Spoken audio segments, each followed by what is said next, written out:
right, Shabbat Shalom, Most High in Christ bless. Teacher Shaul, United Kingdom of Israel, Congregation, Virginia. And special guest reader today, Brother Jahari.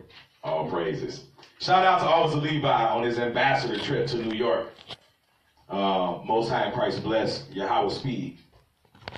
Okay. Tonight's class is, it seems odd. Okay, I'll say. Because when I present this to people, they say, are you serious? I said, yeah, well, you know, some people have to receive that certain edification, okay? So when situations present themselves and they arise, as a teacher, I have to tackle them head on as they present themselves. So I had a conversation with a brother early on in the week. And the brother dropped by, came by my house. We were having a conversation in regards to the Shabbat, in regards to fellowship. And the brother informed me that it was his understanding that he did not have to leave his home. He did not have to leave out of his house for the Shabbat, based on Exodus chapter 16, verse 29. But before we begin, we're going to start off in the book of Psalms, chapter 119. The book of Psalms, chapter 119 and verse 104. Through thy precepts I get understanding. Therefore I hate every false way. Okay, so we're going to get understanding today through the precepts. Okay, through the commands, through the oracles of the Most High. We're going to gain understanding on whether or not you should stay at home for the Shabbat, or whether or not you should be fellowshipping with like-minded believers. Okay, my opinion on the matter is irrelevant. It does not count. It does not stand for anything. Okay, what does matter is the words of the Most High. So we're going to allow for the Most High God to be true, and let every man be a liar. Go to the book of Exodus chapter 16. Exodus chapter 16. Jumping right in. Verse 29. The book of Exodus, chapter 16 and verse 29. Therefore,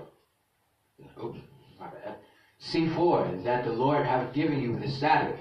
Therefore he giveth you on the 6th day the bread of 2 days. Abide ye every man in his place. Let no man go out of his place on the 7th day. So it says that the Most High gave us a Shabbat. He gave us a Sabbath. Okay? It says, therefore he giveth you on the 6th day. So the context that we're dealing with after the Exodus. After they came out of the land called Egypt. They're in the wilderness. Okay? We're dealing with manna. The Most High said, you know what? Collect enough for 2 days. Because tomorrow's the Shabbat. So I'm going to give you enough for 2 days today on the 6th day. Then it says, abide ye every man in his place. That's what we're going to focus on today. The second half of that verse. What does it mean where it says to stay in one's place? Or abide ye every man in his place, and let no man go out of his place on the 7th day. Because this brother's understanding means stay at home and don't go out of your house on the Sabbath. Okay. See, this sounds like the brother that mixed in some understanding from Creflo Dollar or something. Because Creflo made the Shabbat seem like the worst thing in the world. He made the Ten Commandments sound like the worst thing in the world. Okay? Man, it was so strict. I remember I watched it. Creflo was telling people that you couldn't even defecate on the Shabbat. Who can do all of this? And think about it. There was a law about using the bathroom on the Sabbath. You understand? On the Sabbath day, you couldn't do nothing. What if you ate something bad before the Sabbath? Now listen to me. And you used the bathroom on the Sabbath and they found out about it, you would suffer the consequences of using the bathroom on the Sabbath. There was a set time and a set way. And when you broke it... What scripture is that? But this is what they're inputting into our people's minds. Okay? So that our people can turn away from the sign between them and the Most High. So we're going to gain some understanding on that today. All right? Go up to verse 26.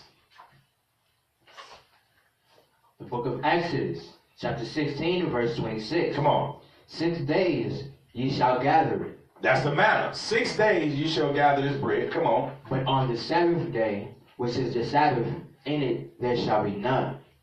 Why? Because he said he's going to give you enough for 2 days. Okay. The Sabbath is a day of rest. So no labor to be done. Okay. It's going to take work for you to go out, gather this bread. It's a day of rest. Read on. And it came to pass that there went out some people of the seventh day for to gather, and they found none. It came to pass that what? On the seventh day they went to gather, and they found none.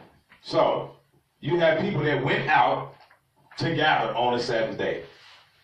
They disregarded the fact that he said, don't do it. I'm going to give you enough for 2 days today. Tomorrow, don't even go out. It's the Sabbath.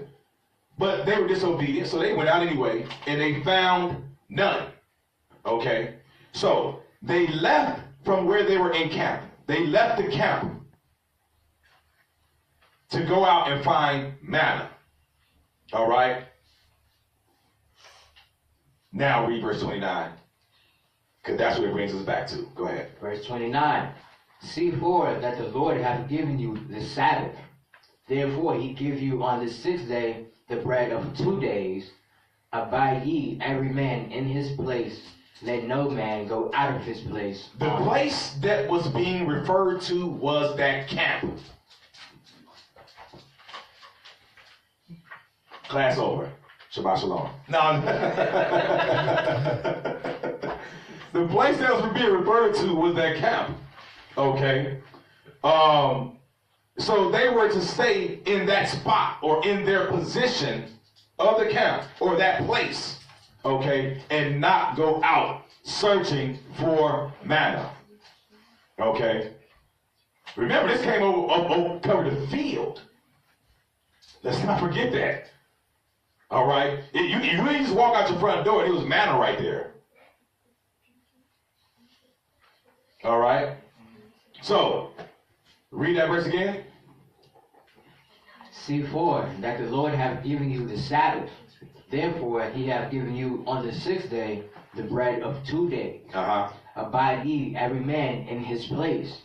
Let no man go out of his place on the 7th day. On the 7th day.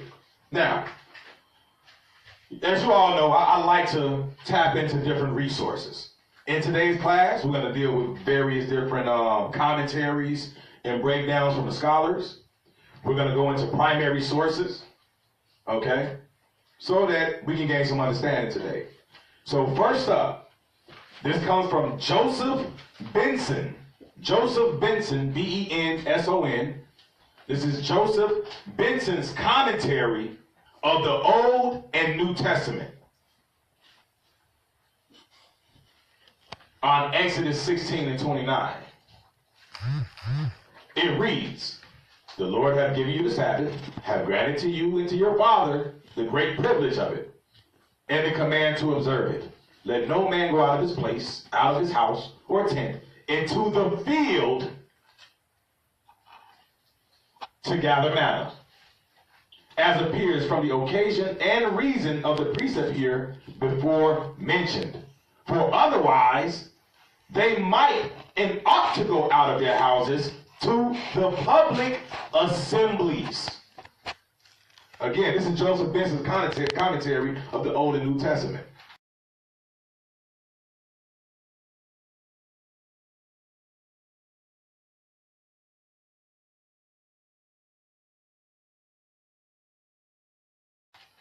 And so they might go out of their houses to public assemblies. One of the things that he gives is Leviticus 23. So let's go there. This is all the commentary. Leviticus 23, verse 3. The book of Leviticus, chapter 23 and verse 3. 6 days shall work be done, but the 7th day is the Sabbath of rest. And holy convocation. A holy what? Convocation. A convocation is a gathering of people. Now, unless you live with a house full of people, You have to come out of your house in order to gather. This is why the commentary on Exodus 16 and 29 tells us that for otherwise they might and ought to go out of their houses to public assemblies.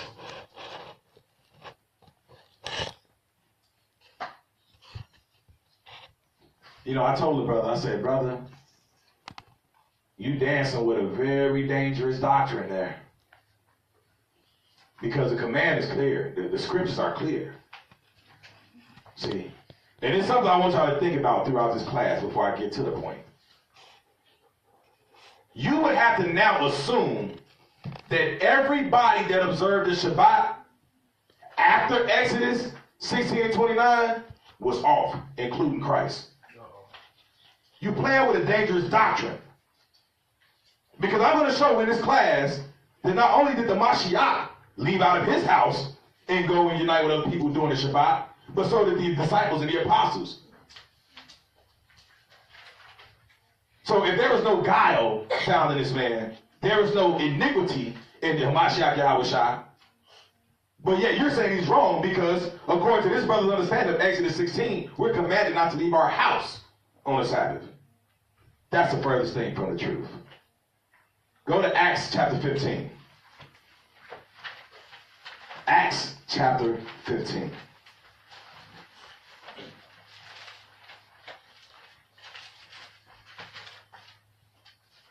Verse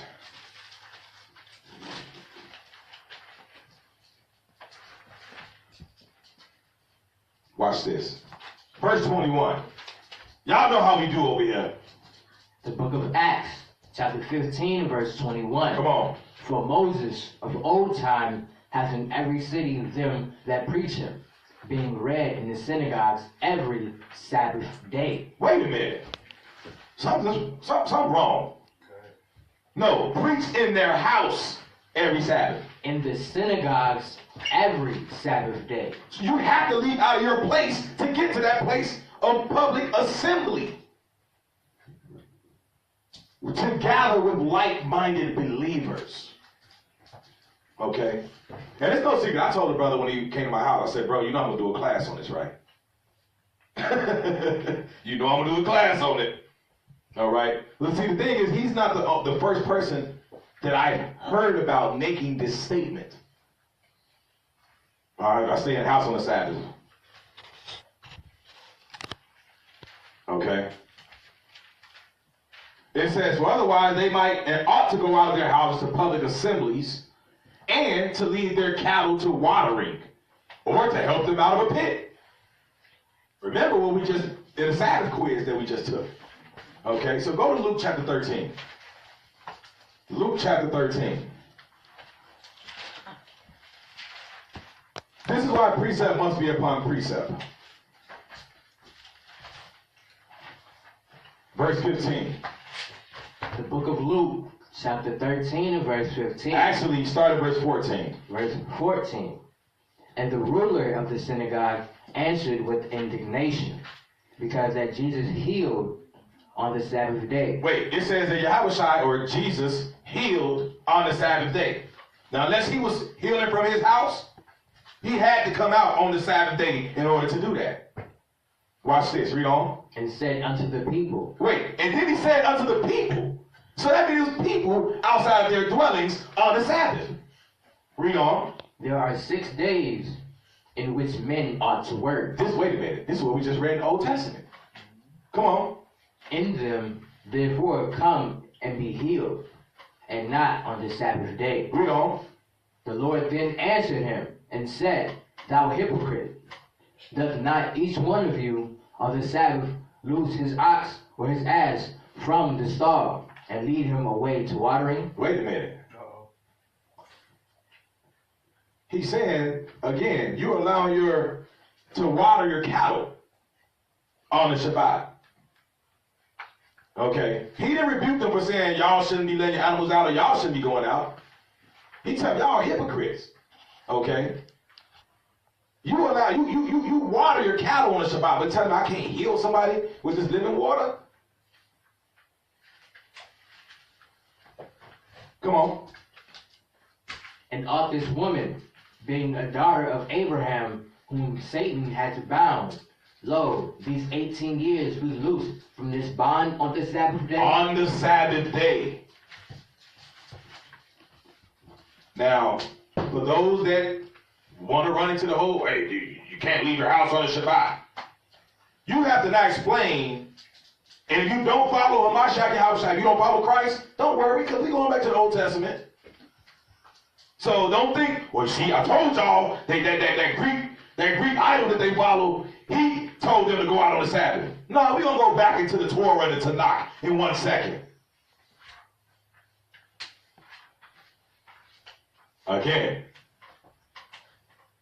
we see that people went out from their place. Okay? So watch this. When we look at, give me a second here.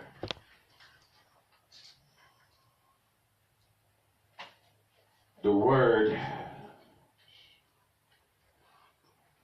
makom, before 725, and if you utilize the Strong's numbering system. Okay. Another word that we're going to examine is takat. Give me a second, though.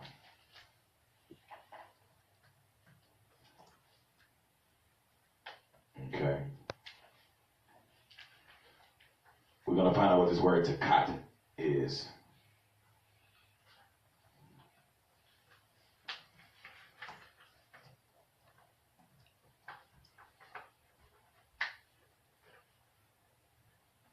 And that number for that word, actually, while we're waiting, is 8478. 8478.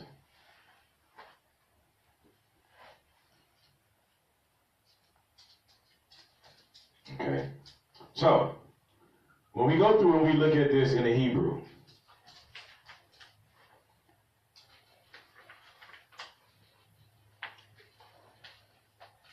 okay, the word makom, again, is place. All right? 8478.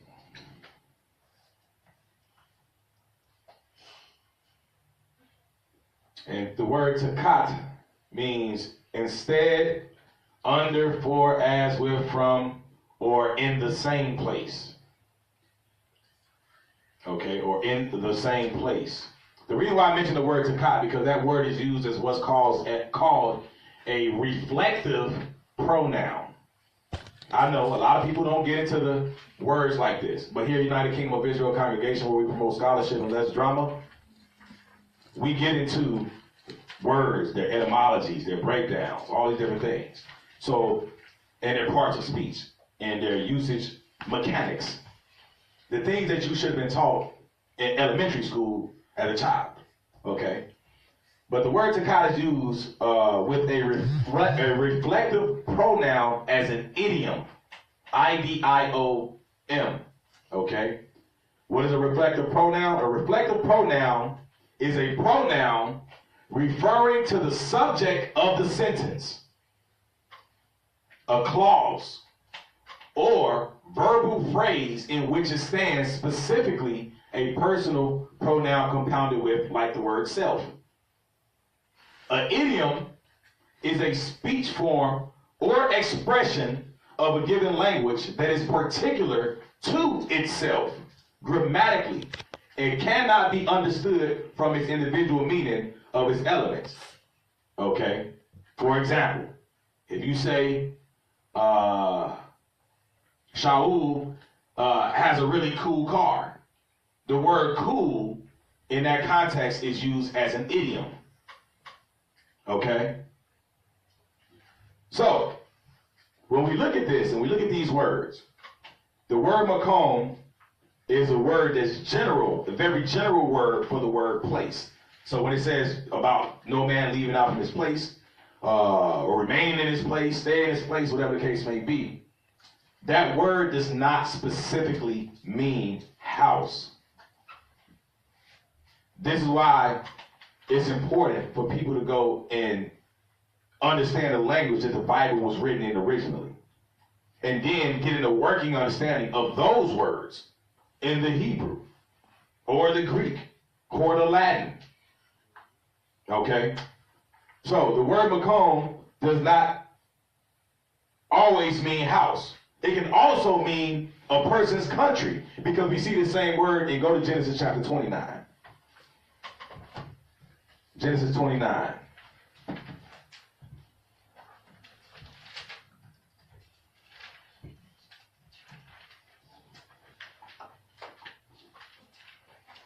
Because when we see it, and when they talk about a man abide in this place, not even this place, this brother made it like that word makom means house. But let's find out. Genesis 29 verse 26. The book of Genesis, chapter 29, verse 26. And Laban said, it must not be so done in our country. So, it says, and Laban said it must, what? Must not be so done in our country. It must not so be done in our country. The word there is makom. 4725 in the Hebrew. That word means place. So right here, the same word that means that they utilize to mean country is the same word in Exodus 16 is place. That this brother's trying to convince me means house. See, we study over here. This is exactly why you need teachers. See, because when you lean off, you go off your own understanding. You come out with some bugged out understanding of the scriptures.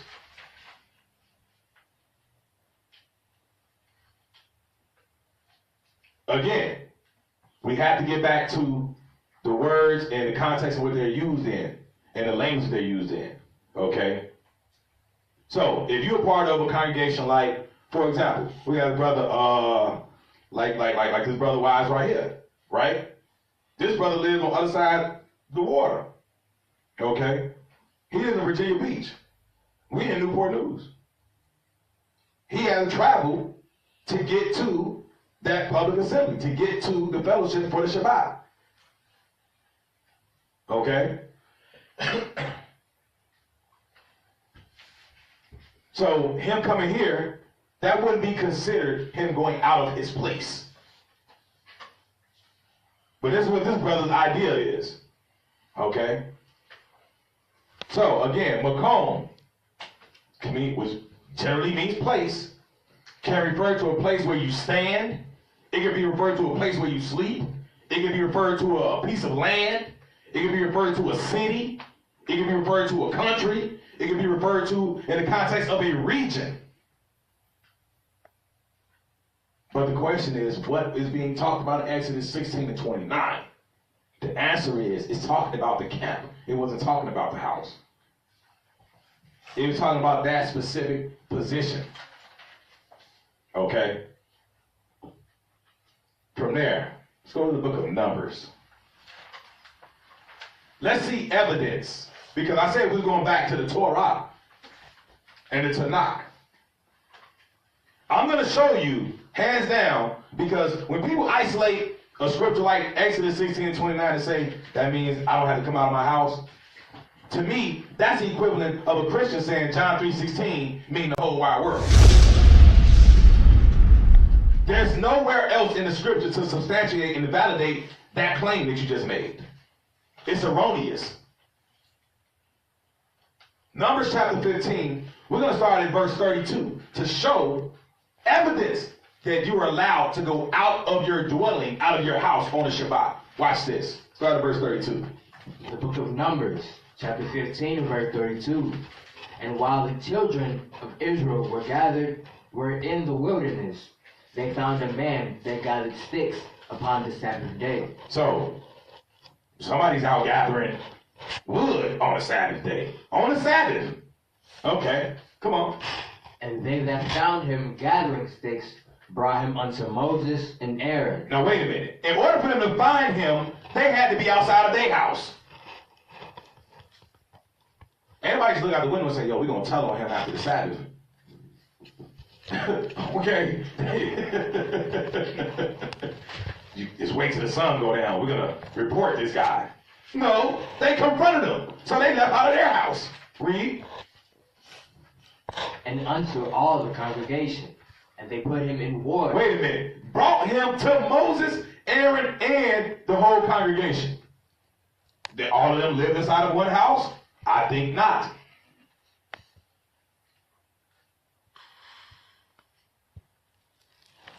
Because you'd have came like, hey, we found this guy gathering. I'm like, whoa, what was you doing out of your house? You know what I'm saying? You see, let's think about this now. Read on. And they put him in ward, because it was not declared what should be done to him. They basically put him in custody. They detained him. That's what that means, okay? They placed him in custody. They detained him because what? Because they knew not what to be done with him. Because nobody had made it clear what should be the next course of action. What should we do with this guy? Not because he was out of his house on the Sabbath, but because he was working on the Sabbath. Read. And the Lord said unto Moses, the man shall surely be put to death. All the congregation shall stone him with stones without the camp. Without the camp, meaning outside of the camp. Outside of the camp. So it's different between being within and without. It's different between staying in your place and going outside of your place. Okay? Why did the Lord tell Moses, you know what? Y'all might as well just shoot it out. Because all of y'all went out of y'all house on the Sabbath. So y'all should just stone each other. Why didn't the Lord say that? Why? Because going out of your house wasn't the iniquity. Staying in and not fellowshipping, that is though. There's nothing righteous about being a loner in this truth. Matter of fact, give me that 1 John 5 and 17.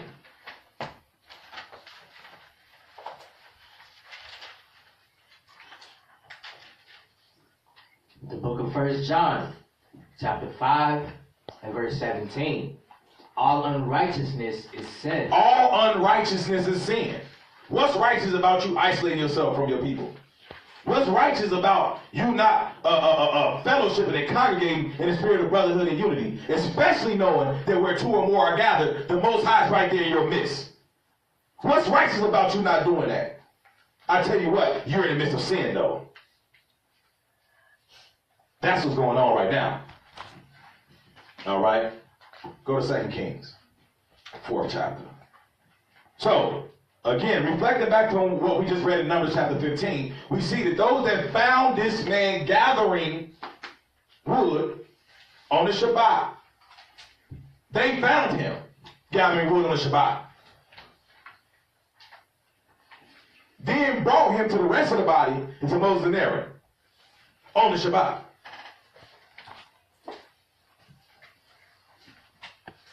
It is an excuse to say, oh yeah, well, based on Exodus 16 and 29, we don't have to fellowship. That's an excuse to yet again not be held accountable. We have accountability issues in Israel. That's what I realize. Okay, let's find out. Maybe this is early on in the wilderness. Maybe, they had established full play. Maybe the book's out of order. Maybe it wasn't established. Don't go out. Okay, 2 Kings chapter 4. Let's find out. 2 Kings chapter 4. Oh, hang on, let me get there. 2 Kings chapter 4, verse 23. The book of 2 Kings, chapter 4, verse 23. And he said, wherefore wilt thou go to him today? Why are you going to him today? Come on. It is neither new moon nor Sabbath. Wait a minute. I think that went over somebody's head. Read it again. And he said, wherefore wilt thou go to him today? It is neither new moon nor Sabbath. So she was going to see Elisha that day. This is the context of what we're reading about. Okay, going to see Elisha that day because of her son. But notice, this must have been something she did quite often. Because the question was asked, like, why are you going today? It ain't the Sabbath or the new moon. We know that new moons holy convocations as well. Remember when it was like the whole thing with David and them, and the seat was empty? It was new moon.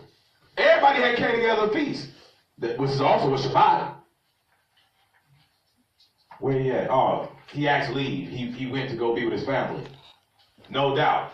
So now the question being posed to this sister here. Why are you going to see Elisha today? It's not the Shabbat, and it's not the new moon. So her going out on the Shabbat must have been a common practice. It must have been something that she did regularly.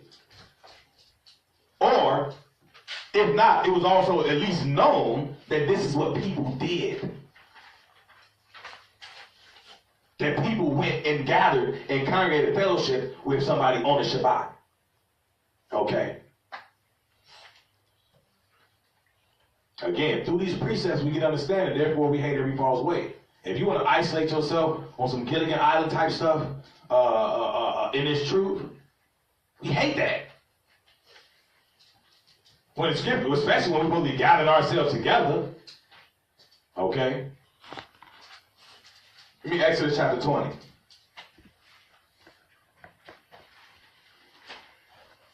Exodus chapter 20, verse 8.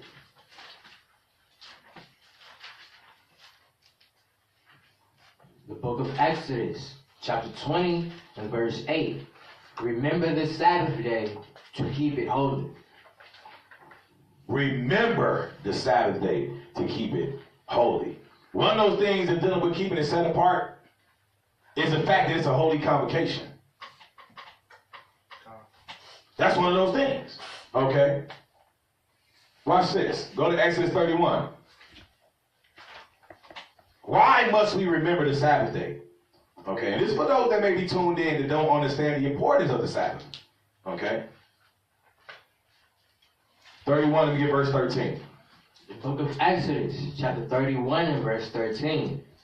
Speak thou also unto the children of Israel, saying, Verily, my Sabbaths ye shall keep, for it is a sign between me and you. This is how you know that you belong to the Most High, and vice versa. And you both are on the same page, one accord, and agreement. It's a sign, a key indicator. You can't tell me that you're a child of God and you don't observe a Shabbat according to as it is written. If you're violating Shabbat, you have to understand that you're not in direct alignment with the will of the Most High, nor with His purpose for your life. Read. For it is a sign between me and you throughout your generations. We're still generating. Come on. That ye may know that I am the Lord, that doth sanctify you. That does sanctify you. Drop down to verse 16. Verse 16. Wherefore the children of Israel shall keep the Sabbath, to observe the Sabbath throughout their generations, for perpetual covenant. Perpetual means never ending, everlasting.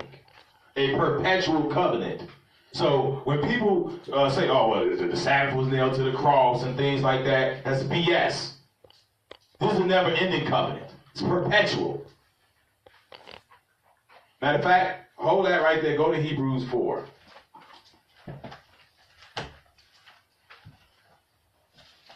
Let's find out if Jesus gave me rest.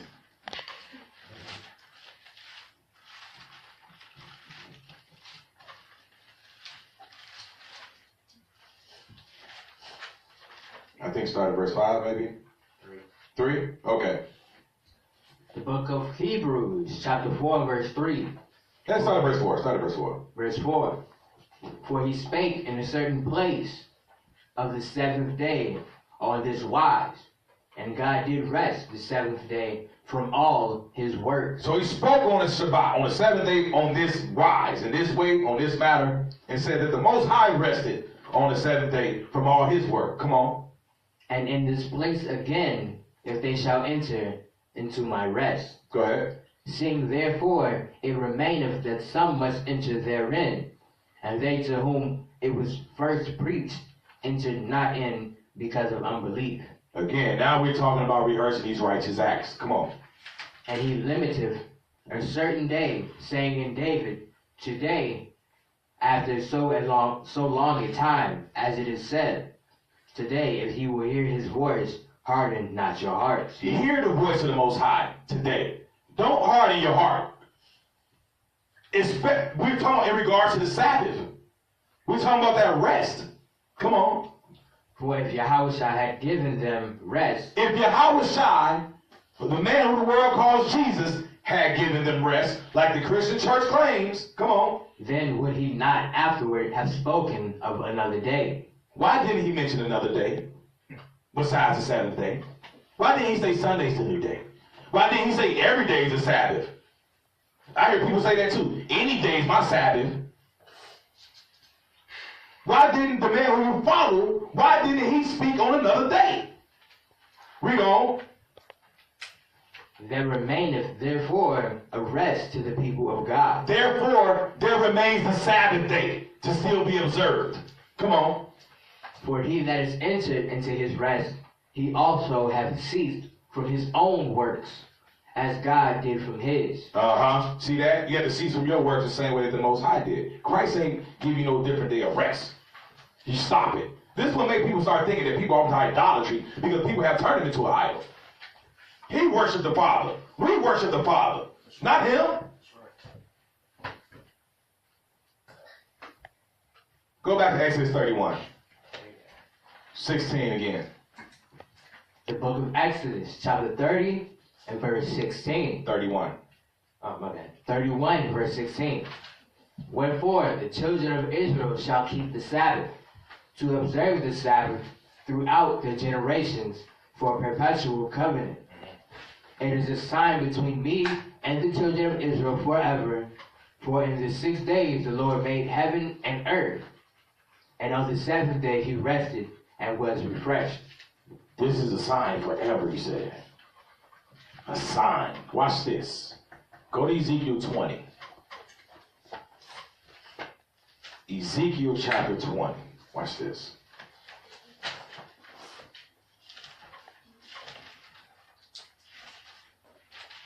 Ezekiel chapter 20. Give me verse 12. The book of Ezekiel, chapter 20 and verse 12. Here's a precept. So we just read in Exodus chapter 31, where he said there's a sign between him and his people. This is where you go to show that. Further on in the scriptures.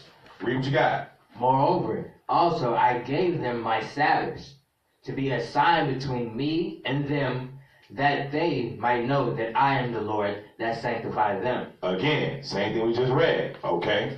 He gave us to be a sign between himself and us. All right? Drop down to verse 20. Verse 20. And hallow my Sabbaths, and they shall be a sign between me and you, that ye may know that I am the Lord your God. Again, so it's very important that we get the Sabbath thing correct, because it's a sign between the Most High and his people. So getting it right is of high importance. Okay? Whether it be what time of day, whether you thinking it's 12 hours Shabbat or 24, whether you thinking it was sun up to sun up or sun up to sun down or down to down, or once a month or based on new moon, it's very important that we get the Sabbath thing figured out. Do I stay in my house or do I congregate? So far, I've been reading everything that points in the direction of leave your house. Let's go for another one. Go to Nehemiah 13. Nehemiah chapter 13. Let's see if everybody stayed in their house on this one. Or let's see if they did come out. Let's see if they were rebuked for coming out. Nehemiah chapter 13. Start at verse 19. The book of Nehemiah, chapter 13 and verse 19. And it came to pass that when the gates of Jerusalem began to dark before the Sabbath, I commanded that the gates should be shut, and charged that they should not be opened till after the Sabbath. Mm-hmm. And some of my servants said I at the gates. Wait, and what happened? And some of my servants sat I at the gates. Wait a minute. How you sit at these gates and you supposed to be in your house? See, this is, again, study to show yourself approved so you can rightly divide his word. Otherwise, you end up saying stuff like Exodus 16 and 29 means don't leave home. They sat at the gates, come on. And charged that, said I at the gates, that there should be no burden be brought in on the Sabbath day. Go ahead. So the merchants and sellers and of all kind of ware lodged without Jerusalem once or twice. Then I testified against them and said unto them, why lodge ye about the wall? Now, unless his house was by the wall, he won't be able to see this. For him to testify and say these things to them, he would have to yell. Okay? Nehemiah, you're wrong, brother. You should have been at home. You see the foolishness of it's madness. Read on. I want you to read all the way through 22, through the 22nd verse. If you do so again, I will lay hands on you. From the comfort of my own home. From that time forth came they no more the Sabbath, on the Sabbath. You have to make light of the situation. Otherwise, you go crazy when I hear all these different doctrines come out. The sad part about it is the brother's like, man, I learned a lot from you, and if I would have just basically humbled down and I wouldn't be in the position I'm in right now, and things like that. I'm like, okay, no doubt, bro. I understand. I'm like, bro, you need to get back in tune and get back to fellowship. He said, well, my understanding, Exodus 16. I was like, bro, and I asked him, I say, so you telling me that everybody's wrong? Contradicted your whole statement. Yeah, everything is totally contradicted. In like 2 seconds. So now I have to wonder, is everybody wrong? Watch this. Go ahead. Verse 22. And I commanded the Levites that they should cleanse themselves, and that they should come and keep the gates to sanctify the Sabbath day. Wait, then you gonna have the Levites come out to the gate too? To sanctify the Sabbath day. Remember me, oh my God, concerning this also. Brought them out to sanctify the day. What do you mean? To keep that day set apart. To guard it so nobody defiles that day. If you are a person that believes that you don't have to congregate and fellowship with anybody on Shabbat, like, matter of fact, the other brother told me, well, I keep the Shabbat as it's written. I said, no, you don't, bro. Yeah, I do. I said, no, you don't.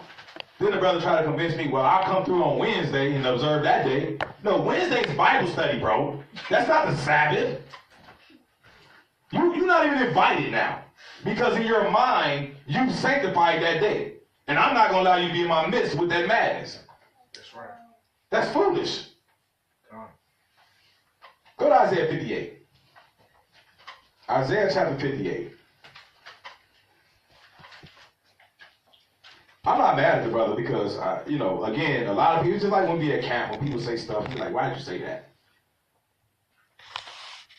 Well, sometimes it's needed so that for the edification of others. Some people may have this question because they heard somebody say it before. Should I be leaving out on the Sabbath? So it's all for edification purposes. All glory be to the Most High. Hey, Isaiah 58, verse 13. The book of Isaiah, chapter 58, verse 13. If thou turn away thy foot from the Sabbath, from doing thy pleasure on my holy day, and call the Sabbath a delight, the holy of the Lord honorable, and shall honor him, not doing thine own ways, nor finding thine own pleasure. You know what that is? Doing your own way? Your own way tells you to stay home. Doing your own way says, I'm just going to sit back and chill and meditate. I be seeing people, I was just communing with the Lord. You ain't meditated all day. Stop it. People, just stop right now. Cut it out. You're doing your own way. Because the way the Most High tell you to get out and to convocate. Your own way says stay home. You're not calling them Sabbath for delight. There's a way that seems right to a man, but the end result thereof is death. You think you're right, but you're wrong. You have to refrain from things like that.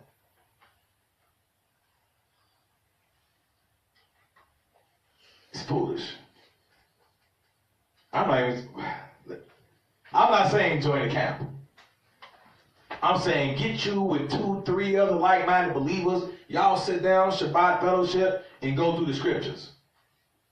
Disclaimer, that is a camp. By definition, that is a camp. I'm just saying, you ain't got to put no name to it, but whether you want to admit it or not, when 2 or 3 get together, and y'all a camp. That's right. You're a congregation, you're an assembly, okay, you're a church. Semantics. All right, watch this. So we see that, matter of fact, go to Matthew 7. Watch this. No, Salakia, John chapter 7. John chapter 7. Let's see something. Let's see whatever goes on, what's going on the Shabbat. Okay, we talked about when Yahweh talked about, you allowing your cattle, your ox, your ass to graze, to be watered, things like that, no doubt. What else? John chapter 7, start at verse 22. The book of John, chapter 7, verse 22. Moses therefore gave unto you circumcision, not because it is of Moses, but of the Father. See? So again, that's something else. That's a cut right there for people that say, well, yeah, circumcision, that was in the law of Moses. What does the scripture say again? Not because it is of Moses, but of the fathers. You see that? That wasn't of Moses. That was of the Father. Although Moses is the one that introduced you to it. Read on. And ye on the Sabbath day circumcise a man. Oh, and you circumcise people on the Sabbath. Read.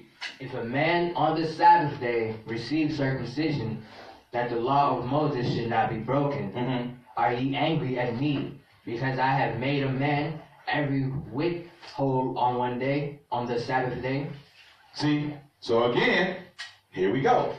Y'all mad because I didn't heal somebody, made somebody whole. Say, you know what? Here, you're blind, you can see. You lame, you crippled, get up, you walk. You, issue of blood, got you, don't trip. Made whole.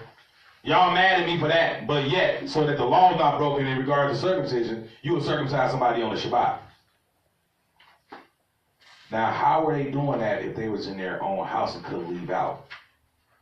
There's some spooky stuff going on here now. Go, gadget, arms.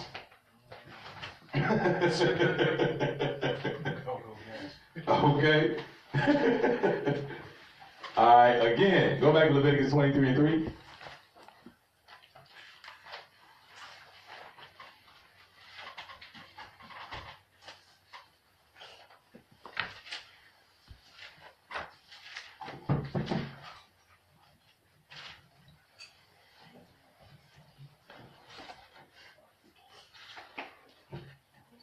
Go ahead.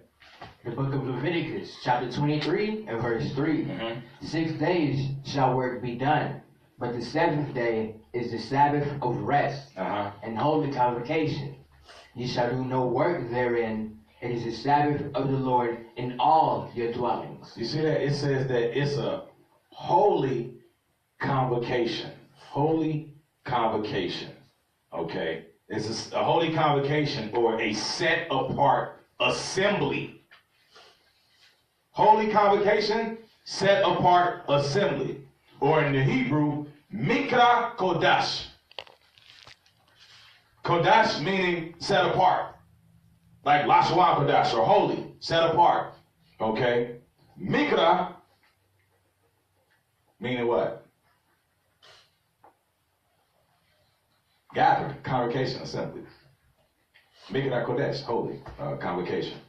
So the Mikra will be convocation. You can find that in H4744.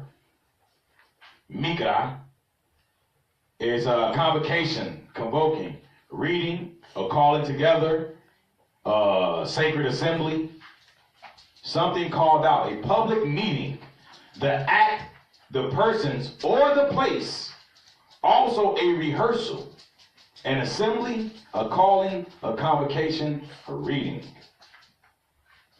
Interesting, because that's going to go into what I'm getting ready to bring out. Okay, because according to the Most High, his Sabbaths, okay, in these holy days, there are holy convocations or set apart assemblies. So that means you have to, the root word of assembly is assemble. I know. It escaped people. You gotta use what they call the KISS method. KISS. Okay. Keep it stupid simple.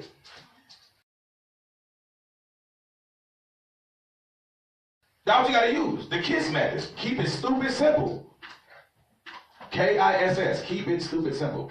That's what you have to do. You can't be too deep for people. You have to look like assembly. The root word is assemble. Unity. The root word is unit. Meaning one. See? Keep it stupid simple. All right? So, when we look at the translation for Mikra Kodash, or when we look at for Mikra, or assemblies, that's the English rendering for it. But when you look at that whole root, and when you go into it, like what I read to you came from the Blue Letter Bible. Now I'm going to go into the Hebrew/Aramaic lexicon of the Old Testament. I be in the books. Okay? The Hebrew-Aramaic lexicon of the Old Testament defines the word as follows. Explanation reading. That goes back into us a couple people who think that you don't need teachers yet again. The basic meaning, a calling, summons, or assembly. The reading and recitation. Mikra comes from the root kara, like Q-A-R-A, kara, which means to call, or call upon, or to proclaim. In other words, to read. That's why when we see in Luke 4:16, Yahushua stood up for to read in the temple. That's why when you get together on Shabbat, you should be going through the scriptures. You call that assembly and you read.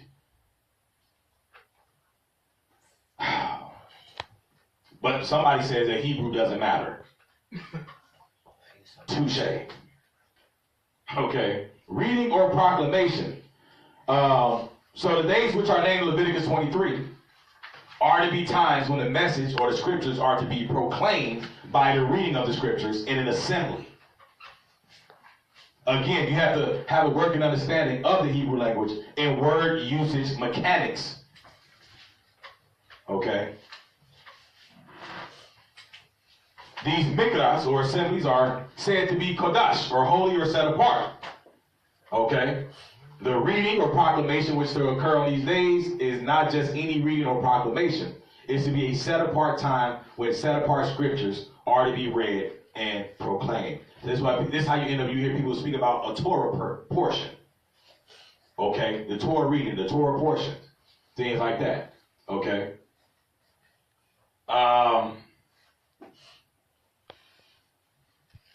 Go to Isaiah 1. Isaiah chapter 1 and verse 13. Watch this. Book of Isaiah, chapter 1, verse 13. Bring no more vain oblations. Incense is an abomination unto me. The new moons and the Sabbaths, the calling of assemblies. Woo! That's the cut right there. That's it. You hit. Read that again. The new moons and the Sabbaths, the calling. Now read from the top. Bring no more vain oblations. Mm-hmm. Incense is an abomination unto me. The new moon. Remember when we read in Kings? They're like, why are you going? Remember she want to see Elisha. Where's you going? It ain't the new moon or the Sabbath. Out of her house on that day. Let's see what the prophet Isaiah said again. Go ahead. It said the new moons what? And Sabbaths. And Sabbaths. The calling of assemblies. The calling of assemblies. Mikra. The assemblies. You can't tell me that you're supposed to stay inside your house on the Shabbat. That's not scriptural. This is the calling of the assemblies. Come on. I cannot away with it. I cannot away with it. Come on. It is iniquity, even the solemn meeting. Have mercy. It's too easy, actually. All right, let's get another one. Go to Exodus. Go back to the Old Testament. Exodus chapter 12, verse 16. The book of Exodus, chapter 12 and verse 16. And in the first day there shall be an holy convocation. And in the seventh day there shall be an holy convocation to you. No manner of work shall be done in them, save that which every man must eat. Okay, so what we see here, we're dealing with convocations yet again.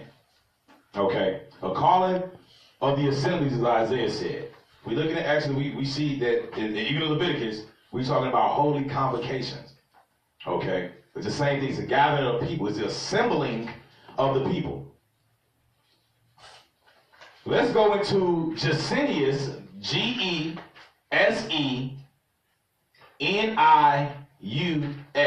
Gesenius. This is Gesenius's Hebrew and Chaldee lexicon.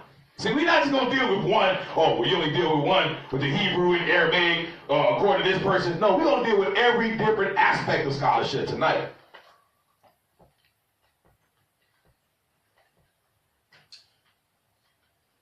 This is Gesenius's Hebrew and Chaldee lexicon. We're going to deal with a couple things, okay? So, let's look at convocation. Convocation is a large formal meeting of people to observe a particular ceremony, i.e. a high holy day, i.e. the new moon or Shabbat. Convocation, etymology, late 14th century. And you can find that at ETY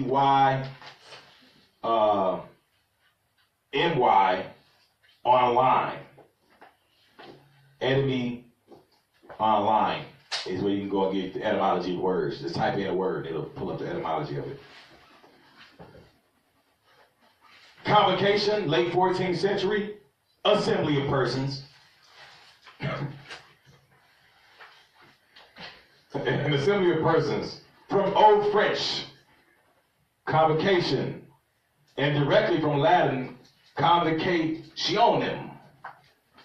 Nominative, convocatio. Okay. Convocare, to call together. To call, blah, blah, blah, same thing. Okay. Not going to be the dead horse on that one. Let's go into a source. All right, this source right here, actually, if you watched our LSD intervention class, Lunar Sabbath Doctrine intervention, we brought out this source.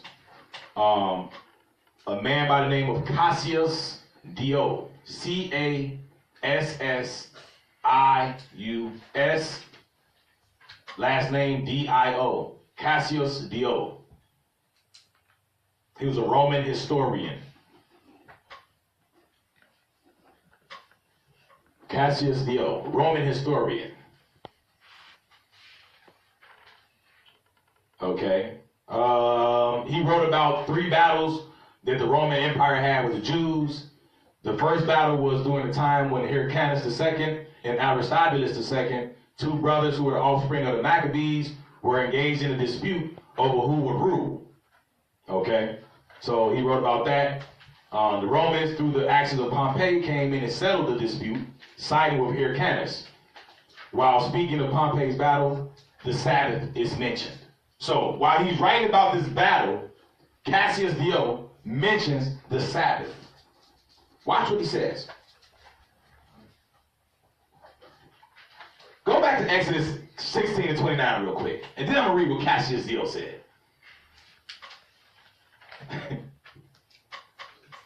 The book of Exodus chapter 16 and verse 29. See, for that the Lord hath given you the Sabbath. Therefore he giveth you on the 6th day the bread of 2 days. Abide ye every man in his place. Abide ye every man in his place. Come on. Let no man go out of his place. And let no man go out of his place. Abide ye every man in his place, and don't go out of your place. On the Sabbath. Let's see what happened according to this Roman historian. Watch this. It says, the second battle that was listed by Cassius Dio occurred in 36 BC. It is the one that resulted in the very first King Herod coming to power. Okay?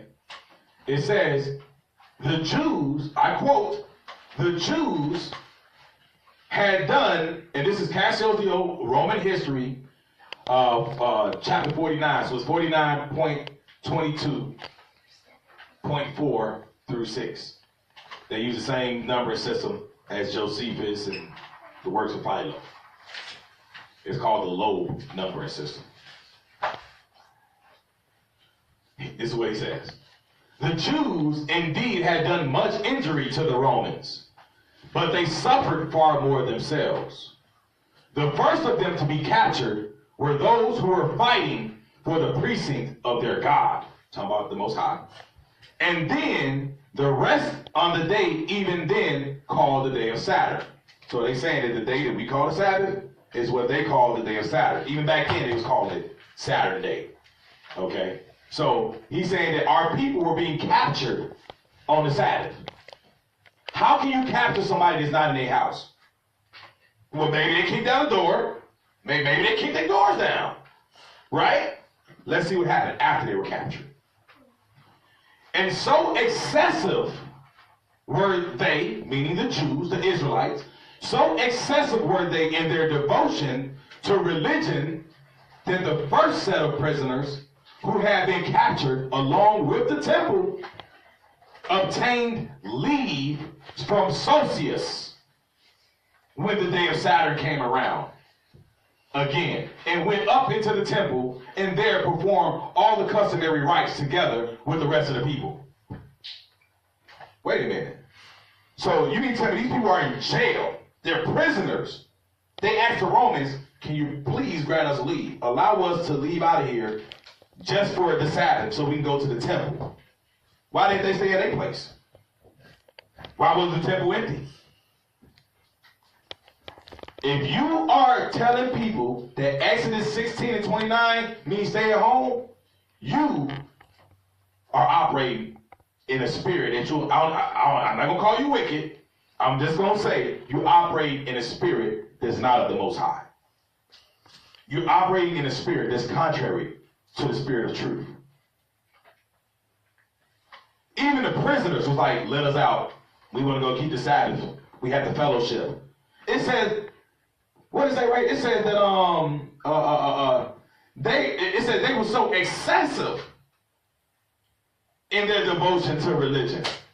That's also a cut to you Negroes who won't even ask your damn boss on your job, can I be off on the Sabbath? Oh, you ain't excessive for the Most High like your ancestors was. Them Negroes was prisoners and was asking the crackers, can you let us out so we can keep the Sabbath? You only say, can I be off to keep the Sabbath? Check yourself. Let's continue. Okay. Now, again, that was Cassius Dio from what the book is called Roman History. Okay. Now, go to Matthew 18, because ultimately what the message I want to convey is that us as a people should not forsake the assembly. Because that's what the word says. Okay? Don't tell me, and look, flat out, I'm going to tell you straight up. Don't tell me none is contrary to the word. You're in for a rude awakening and open rebuke. And if you go far enough, this is a brother. I met this brother out in the military. A brother named Yusef. He was a Benjamite brother. And he used to always say, you're going to get a swift kick in the kundingi. I said, what is that? That was his word of saying getting kicked in the butt. Without saying he wouldn't use butt, he wouldn't say ASS or nothing. So he would, you know what I'm saying? That's what he was saying. It sounded weird, but it just came to my mind. I wonder how that brother doing. All right. So Matthew 18 and 20. The book of Matthew, chapter 18 and verse 20. Come on. For where 2 or 3 are gathered together in my name, there am I in the midst of them. That's easy. Get with 2 or more like-minded people. Gather yourself. Assemble. The Shabbat is an assembly. It's a convocation. Mikvah. Go to Hebrews chapter 10. Hebrews chapter 10. I want to start at verse 24.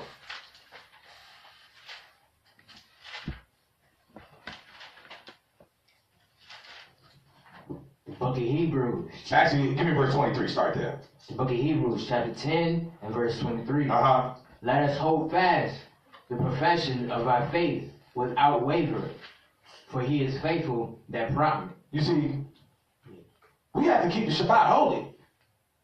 We have to be a walking embodiment of what the covenant is between, the perpetual covenant is between the Most High and his people. I think it's downright detestable, I'll say, for somebody to tell people that you have to keep the Sabbath, but then exploit the way that it should be observed. It's sickening. Okay? Read on. And let us consider one another to provoke unto love and to good works. Read on. Mm-hmm. Not forsaking the assembling of ourselves together. Not forsaking the assembling of ourselves, the convocating, the gathering of ourselves together. Not forsaking that. Come on. As the manner of some is. As the manner of some is. Because they believe Exodus 16 and 29 means stay at home. Don't be like that. Come on. But exhorting one another, and so much the more as ye see the day approaching. As you see the day approaching. Now that time to gather ourselves. It's the same thing we read, okay, when we go to that real quick. Gather yourself. Zephaniah chapter 2 and verse 1. Gather yourselves together. Yea, gather together, O nation not desired. Gather together, read on. Before the decree bring forth. Before the day pass as the chaff. Before the fierce anger of the Lord come upon you. And before the day of the Lord's anger come upon you. That's the day that's being referred to in Hebrews the 10th chapter, the 26th verse. But exhorting one another, and so much the more as ye see the day approaching. That day, the day of the Lord, the day of wrath and vengeance, the day of bloodshed, the day of when Esau started busting heads, and now you're looking to see who's going to have your back. Nobody. Remember, you're a loner in the truth. You was an individual then, be an individual now. When the race wars kick off, don't be trying to sneak up on the people who you call militant camps. You stay the hell away from us. We ain't got nothing for you. You can't get no oil. You are a foolish virgin. That's right. No oil for you. We need that oil to grease up our weapons so we can go to war. That's right. Watch this. Go to Ezekiel 46.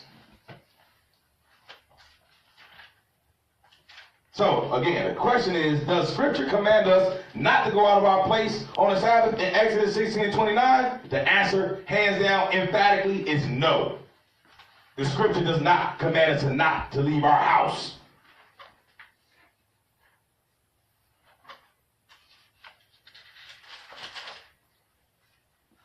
Think about this. Was this even... See, this is where context comes into place. Hold that right there. Go back to Exodus 16 real quick. One verse. We coming right back. My question is, was that a guideline on how to keep the Sabbath anyway? No. Why not? You said no. Why not? Because the context of that verse was speaking about gathering men on the Sabbath. Okay. And when you go to Exodus 20, you see in the Big Ten, it tells you on how to keep the Sabbath in Exodus 20. Okay. That's acceptable. But if it's telling you on the 7th day, let nobody go out of this place without going anywhere else, we're staying right there in that chapter. I'm going to show you. Go up to verse 4. The book of Exodus, chapter 16, and verse 4. Then said the Lord unto Moses, Watch what he say to Moses. Behold, I will rain bread from heaven for you, and the people shall go out and gather a certain rate every day, that I may prove them whether they will walk in my law or no. This was just a test for the moment to see if you was going to keep the law. Fail. Epic.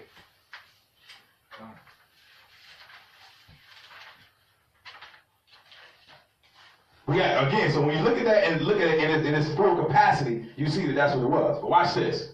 Ezekiel 46 and verse 1. If you can't go out of your house, explain this verse. The book of Ezekiel, chapter 46 and verse 1. Thus saith the Lord God, the gate of the inner court that looketh toward the east shall be shut the 6 working days. But on the Sabbath it shall be opened. How the hell that's going to happen if you can't leave your house? Stop being foolish. Like, just come out of the madness. That's it. Repent and be like, you know what, my bad. I had a warped understanding. Go ahead. And in the day of the new moon it shall be opened. So, that's all I'm saying. Explain that thing. Okay. Read on. And the prince shall enter by the way of the porch of that gate without. How is this going to happen if he can't leave his house? Read. And shall stand by the post of the gate. And the priest shall prepare his burnt offering and his peace offerings, and he shall worship at the threshold of the gate. Go ahead, verse, come on. Then he shall go forth, but the gate shall not be shut until evening. Read on, verse 3. Likewise, the people of the land shall worship at the door of this gate. Wait a minute. So the prince and the people. And the priest. And everybody. Read. Shall worship at the door of this gate before the Lord in the Sabbaths and in the new moons. There's those two again. In the Sabbath and the new moon. Where are you going? Why are you going to see him? It ain't the Sabbath or the new moon. Bro, get out of your house. You see, that's what happens when you stay indoors. You start to get cabin fever. Your mind starts playing tricks on you. You start getting claustrophobic. The walls are closing in. You don't know up from down. Get out. Get out. Get some air. I think him stopping by my house the other day was the best thing for him. All praise, man. Real talk. Okay. Now my next question is, would you say that Yahweh Shai of Christ sinned? I asked it early on. Did Christ sin? Did the apostles sin when they went to the temple? When they went to the synagogue? Every Sabbath? Would you say they sinned because they, quote unquote, went out of their place? Of course not. The other thing the brother said is when I brought that up, he said, they were in Jerusalem. Oh, come on. They were in Jerusalem? It's okay. It's okay, y'all. It's all right. He said they were in Jerusalem. Mark chapter 1. This is why, see, again, for those that aspire to be teachers, those of you that are teachers in training, you have to be ready to give this answer. You got to be. You know in school they always say there's no such thing as a dumb question. So when people ask a question that some might think is dumb, you have to give this person a solid answer. You can't ignore it like, man, that's stupid as hell. You know you got to congregate on the Sabbath. No, you got to literally break it down for them. It'd be like that. So, Mark chapter 1, verse 21. Let's see if they were in Jerusalem, and let's see what day it was. Read. The book of Mark, chapter 1 and verse 21. And they went into Caper, Capernaum. Capernaum, and straightway on the Sabbath day. So they went in Jerusalem. On what day? On the Sabbath day. Uh-oh. Hit already. Read. He entered into the synagogue and taught. The he is Yahweh Shai. Christ went into the synagogue and began to teach. Go to 1 Peter 2:21.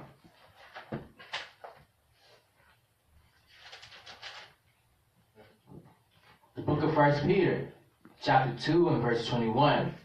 For even hereunto were ye called, because Christ also suffered for us, leaving us an example, that ye should follow his steps.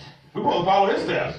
He left out his house, went to the temple or the place of worship that the people gathered and taught. Who do you believe in? Who do you follow? Huh?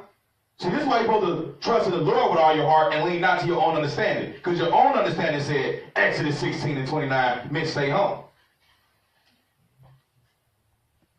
Go back to the book of Mark. Mark chapter 6 now.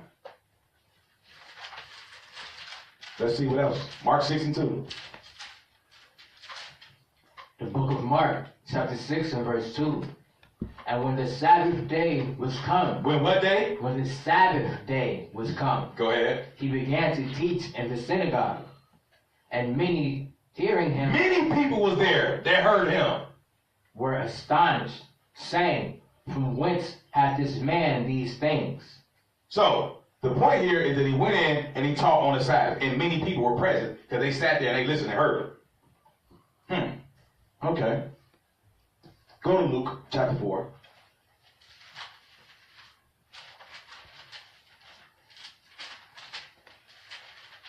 Luke chapter 4, start at verse 14. The book of Luke, chapter 4 and verse 14. And Yahweh shall return in the power of the Spirit and to Galilee. Wait, he returned to Jerusalem. Into Galilee. Okay, come on. And there went out a fame of him throughout all the region round about. Go ahead. And he taught in their synagogues. And he would have taught in somebody else's church. He would have taught in somebody else's synagogue. Okay? It's just like if I took a trip and I went to, I'll give you an example, like going up to Richmond. Okay? And we went up there for Passover. I taught in their temple, in their school. It's the same thing. Read on. Being glorified of all. Go ahead. And he came to Nazareth. Wait, so we see he was in Galilee. Now he came where? To Nazareth. Still not Jerusalem. Go ahead. Where he had been brought up. And as his custom was, he went into the synagogue on the Sabbath day. You see that? As his custom was, he went into the synagogue on the Sabbath day. Wait a minute. Where did we just hear that at? Back in Cassius Dio in Roman history. When the people during that time, they asked leave. I'll go back to it. It says, when that day came around again, they went up into the temple and there performed all the customary rites together with the rest of the people. So as their custom was, same thing like we read in Roman history, in Cassius Dio, as their custom was, okay? Exact same thing. So now he's reading here in Luke, the 4th chapter. Read that part again. What, 16, I think? Mm-hmm. When he had been brought up, as his custom was, he went into the synagogue on the Sabbath day and stood up for to read. Same thing that was going on there. They asked to get out of jail to go to the Sabbath. He left home, went from city to city on the Sabbath, and was teaching and went in there the same way the custom of our people is. Our people custom is to gather ourselves together on the Shabbat.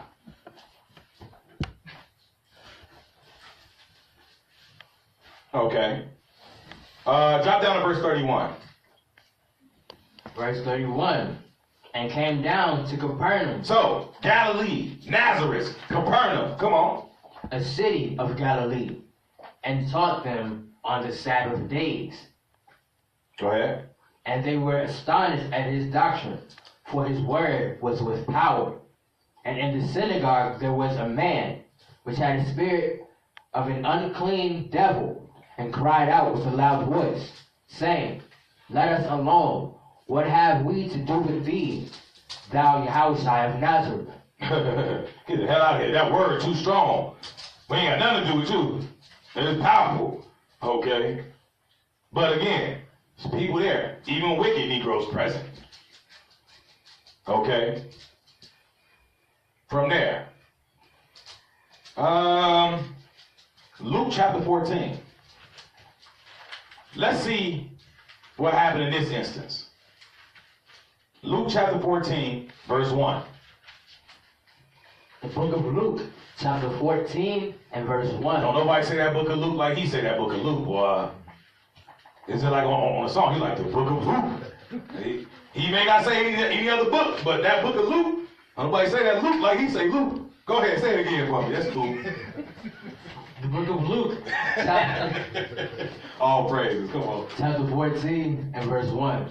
And it came to pass, as he went into the house of the one chief Pharisees to eat bread on the Sabbath day. Wait, so he came out of his own house and went to a Pharisee house and sat down and eat bread on the Sabbath. Read it again. And it came to pass, as he went into the house of one of the chief Pharisees to eat bread on the Sabbath day, that they watched him. So, again, I don't know how you can end up in a warped understanding of saying, stay in your house on the Sabbath. Don't come out. It's kind of weird to even think along those lines, right? Okay. One more on your house side. John 5 and 16. I know, it just gets to a point. I mean, I just have to exhaust almost all resources, y'all. John 5, 16. The book of John, chapter 5 and verse 16. And therefore did the Jews persecute Yahushua, and sought to slay him, because he had done these things. So it wasn't because, okay, on the Sabbath day. not because he went outside on the Sabbath day, but because he was healing people. You know, he was making people whole. Those type of things. They were against these. They were against the rules of the people who were in power at the time. Okay, not because he had anything contrary or against the word of the Most High. All right. So we see Capernaum, Galilee, Nazareth. Okay, let's go with the apostles in them now. Acts chapter 17. Acts chapter 17, verse 1 and 2. The book of Acts, chapter 17 and verse 1. Mm-hmm. Now when they had passed through Amphipolis and Apollonia, they came to Thessalonica. I thought these people supposed to have been in their house. They doing a whole lot. Read. Where was the synagogue of the Jews. Mm-hmm. And Paul, as his manner was, went in unto them. As his manner was, meaning what? As his custom was. The same way was Yahweh's custom, the same was the custom throughout the scriptures. Okay? For us to assemble on the Shabbat. That's our custom. Read. And 3 Sabbath days he reasoned with them out of the scriptures. How many Sabbath days? 3 Sabbath days. Reason with them. Okay. So, again, same thing like we seen in Luke 4 and 16. But that goes back to 1 Corinthians 11 and 1, where Paul said, be ye followers of me, as I also am of Christ. So, the customary practices that he's observing is the same thing we just read that Yahushua or Jesus Christ did also. And the thing that he did, the same thing that was written in the law and the prophets, or the law and the testimony. Neither one of them came with their own mission. Okay? Watch this. Acts chapter 13. Start at verse 13. The book of Acts, chapter 13 and verse 13. Now when Paul and his company loosed from Paphos, then they came to Perga in Pamphylia, and John, departing from them, returned to Jerusalem. John went back to Jerusalem. Go ahead. But when they departed from Perga, then came to Antioch and Syria, and went into the synagogue on the Sabbath day and sat down. There we go again. There we go again. Went into the synagogue on the Sabbath day and sat down. And that was at Antioch in Pisidia, not Jerusalem. Remember, John went back there. So your excuse that says when they were going out of their place, it was Jerusalem, has been debunked. That's right. That myth has been busted. Okay? Drop down to verse 42. Verse 42. And when the Jews were gone out of the synagogue, the Gentiles besought that these words might be preached to them the next Sabbath. Wait a minute. I thought, see, that's twofold. Number one, why did they say come out next Sabbath? Number two, why didn't they just say, hey, tomorrow's Sunday, it's the first day of the week? That's what Christians do. Why? Because the real followers of Christ, the Mashiachim, okay, the followers of the Mashiach, they gathered together on the Shabbat. That's when the word was being brought out. That's right. Not Sunday church. Read. Now when the congregation was broken up, many of the Jews and religious proselytes followed Paul and Barnabas, who, speaking to them, persuaded them to continue in the grace of God. No, stop. Come on. Keep bringing it out. Keep going. Read on. And the next Sabbath day came. No, the next day. Next Sabbath day came. The middle of the week. Next Sabbath day came. Almost all the whole city together to hear the word of God. Next Sabbath, almost the whole city came to hear the word. But this brother won't come out, one person in the city, to hear the word, because Exodus 16 and 29. Repent, bro. Repent. Read on. But when the Jews saw the multitudes, they were filled with envy, and spake against those things which were spoken by Paul, contradicting and blaspheming. Okay. So, the whole city came, no doubt. Go to Acts 18. Acts 18 is a perfect place. Acts 18, verse 1. The book of Acts, chapter 18, verse 1. After these things, Paul departed from Athens and came to Corinth, and found a certain Jew named Aquila, born in Pontus, lately came from Italy, with his wife Priscilla, because Claudius had committed all Jews to depart from Rome, and came unto them. And because he was of the same craft, he abode with them and wrought, for by their occupation they were tent makers. Go ahead. And reasoned in the synagogue every Sabbath. When? Every Sabbath. Mm-hmm. And persuaded the Jews and the Greeks. Reason with them every Sabbath. Every Sabbath in the synagogue. Every Sabbath. Okay. Drop that. Read on. And when Silas and Timotheus were come from Macedonia, Paul was pressed in the Spirit and testified to the Jews that Yahushua was Christ. Drop down to verse 10. Verse 10. For I am with thee, and no man shall set on thee to hurt thee. For I have much people in this city. Read on. And he continued there a year and 6 months. A year and a half. Teaching the word of God among them. Every Sabbath. For a year and a half. Okay. Every Sabbath for a year and a half. That's why when you hear people say, and I've heard a fluctuation, but that's why when you hear people say that Paul kept the Sabbath 85 times in the book of Acts. Some people say 84 times. Reason being because if you use the calendar system how it is right now, you're talking about 52 Sabbaths in a year and a half. We're talking about 52 Sabbaths in a year, 52 Sabbaths in a year, plus 26 for those 6 months. Okay? So that's, 78 Sabbaths, right? Now remember, he had already continued on with them for them days. So once you do the whole math on everything from the 3 days here and all this whole time, then you end up with this whole thing and you get 85 times, roughly. Okay.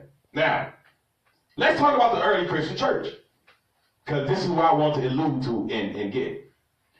This book, write this down, is the whole works of Jeremy, Jeremy, Jeremey.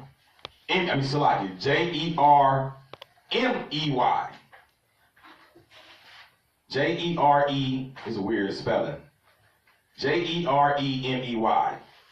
It's not your average Jeremy spelling. The whole works of Jeremy Taylor, volume 9, and this comes from page 416. This is what it says. The primitive Christians did keep the Sabbath of the Jews. Before the Christians, for a long time together, did keep their conventions on the Sabbath, in which some portion of the law were read, and this continued till the time of the Laodicean Council. So until the Laodicean Council, the early Christians, this from some for you people still in Christianity, the early Christian church observed the Sabbath, and the law was read. Again, this comes from the whole works of Jeremy Taylor, volume 9, page 416. Okay, the R. Heber edition. It says that they had their conventions or their gatherings on the Sabbath in which some portion of the law was read. Remember what I mentioned earlier, that Torah portion. So at what point did the Christian church escape and separate themselves from the law of God and getting together on the Sabbath? Tag a Christian. Let's continue. This comes from a book called Antiquities of the Christian Church, Volume 2. Book 20, Chapter 3, Section 1. Okay, that was pretty long, right? Antiquities of the Christian Church, Volume 2, Book 20, Chapter 3, Section 1. It says, the ancient Christians were very careful in the observation of Saturday, or the seventh day. It is plain that all the Oriental churches and the greatest part of the world observe the Sabbath as a festival. Athanasius likewise tells us that they held religious assemblies on the Sabbath, not because they were infected with Judaism, but to worship Yahushua, the master of the Sabbath. And Epiphanius says the same. So this was a direct quote. That's why I said that Yahushua, the master of the Sabbath, but Yahushua, the Lord of the Sabbath. Okay, same thing. But that comes from Antiquities of the Christian Church. Yet again, it said that the ancient Christians held their religious assemblies on the Sabbath. So for those who claim to be Christians, they claim to be followers of Christ, ask yourself, who do you follow? You don't follow Christ or the apostles. You don't follow Paul either. You don't follow the early first century Christian church, or the second century, or the third century church.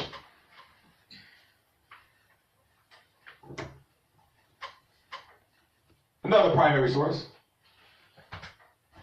This is the works of Josephus.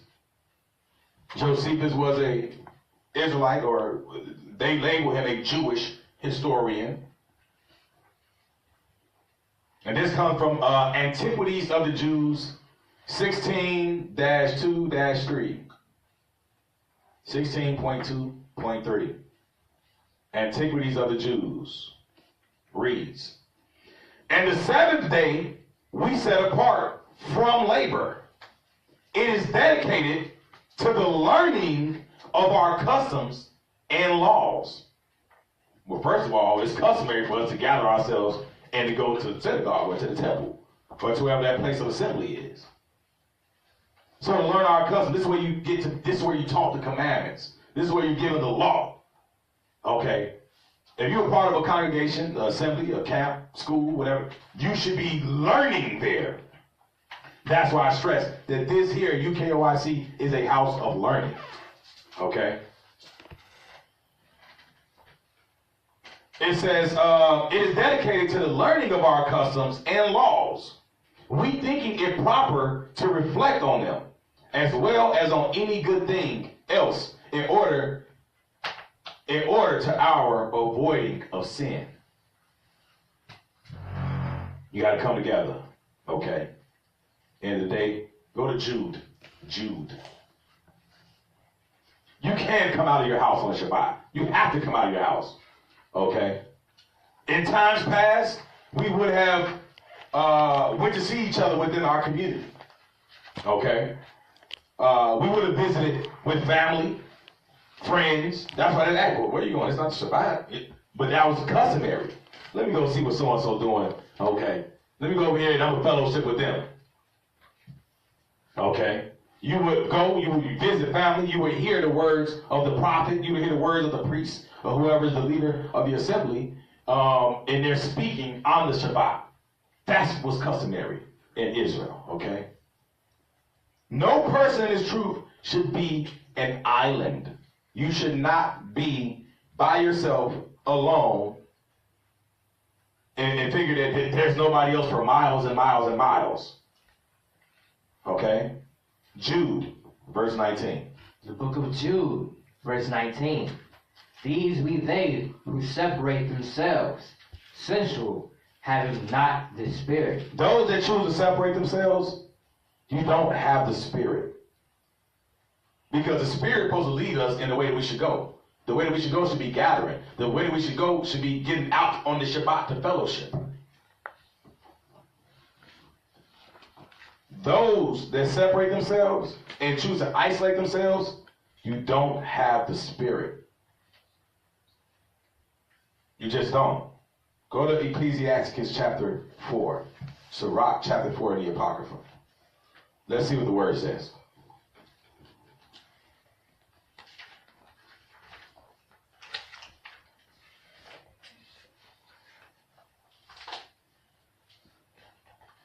We're almost finished, y'all. Go ahead. 4:7. The book of Ecclesiasticus, chapter 4, verse 7. Get thyself the love of a congregation. Get yourself the love of a congregation. Come on. And bow thy head to a great man. This is what is instructed and imparted to our people.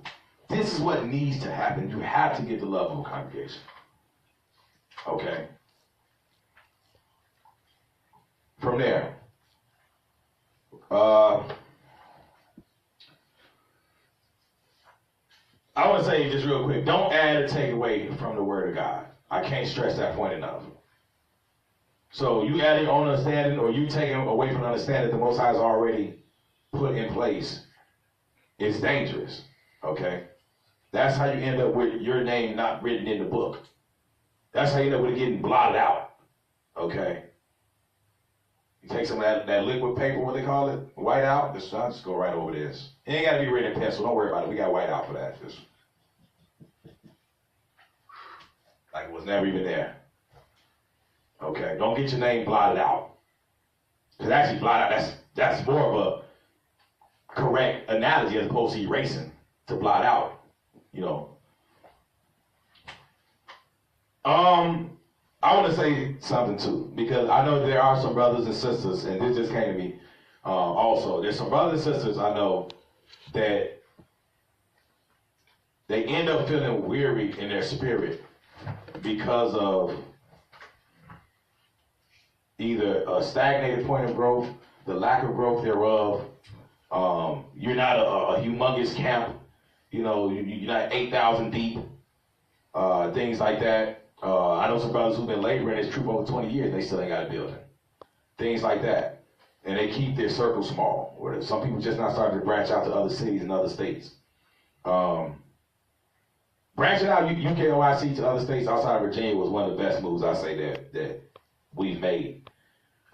Because that level of love can't be replicated.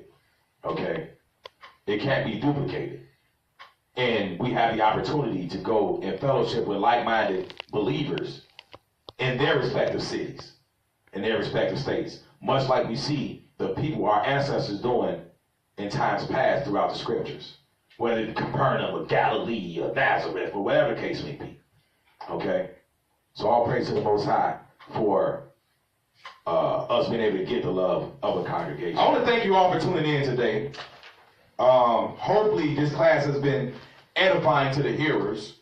Hopefully it's answered questions if somebody had been one of those ones that didn't think or had questions or reservations on whether or not you were able to go out of your home on a Sabbath day. I pray that through these precepts we were able to bring about understanding. If anybody has any further questions or want to bring up anything, please feel free to reach out to me. You can contact us at UKOICHQ@gmail.com via email. You can inbox us at United Kingdom of Israel Congregation on Facebook, or you can call me 757-232-0235. Get Deuteronomy 30. Get out of the house, okay? Don't be there getting cabin fever. Go ahead. The book of Deuteronomy, chapter 30 and verse 19. I call heaven and earth to record this day against you, that I have set before you life and death, blessing and cursing. Therefore choose life, that thou and thy seed may live. Therefore choose life, brothers and sisters. Keep the commandments and live. We thank you all for tuning in this Sabbath. And with that, we say